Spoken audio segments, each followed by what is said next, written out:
May I come, sir? Please. May I have a seat, sir? Please have a seat here. I'm your examiner and I'm going to take your speaking test. And first of all, how are you today? I'm very well by the grace of Almighty Allah. Okay, so could I know your full name?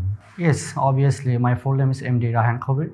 My family members, all wishers, call me Rahan. You can call me Rahan. Where are you from? Actually, I'm from Gaibandha. This is a part of Ramgarh division, and there are many tourist places in Gaibandha district, as well as there are two famous persons in my district.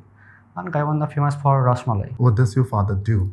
Well, my father is a construction foreman, as well as he is a go-getter person. And what does your mother do? My mother is a housewife. Where's your future plan? I want to be a doctor because there is no diagnostic center in my village, and there is no MBBS doctor in my village. So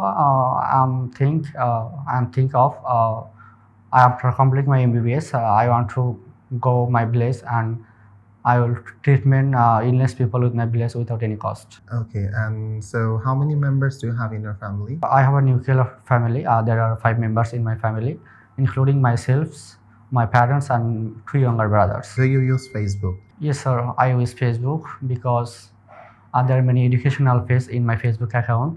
When I use Facebook, I can learn something. So who is your best friend? My best friend name is MD Shitul Ahmed. He's a good student, and right now he is living at Bogura Azilha College. Have you admitted? No, sir. I have admitted Dhaka City College. You have admitted Dhaka City College? Yes, sir. Do you love reading books? Yes, sir. I love reading books. When I get free time, I read books because by reading books, I can learn something. What's your opinion about Rahat's English here? Well, I think Rahat English Care is the best coaching center in our country. Their teaching method is very unique, and there are most educational teacher at Rahat English Care, and there is a residential at Rahat English Care, and in residential, Bangla is fully prohibited. That's why I think that this is a good and unique coaching center in our country. Okay, thank you very much. Best of luck.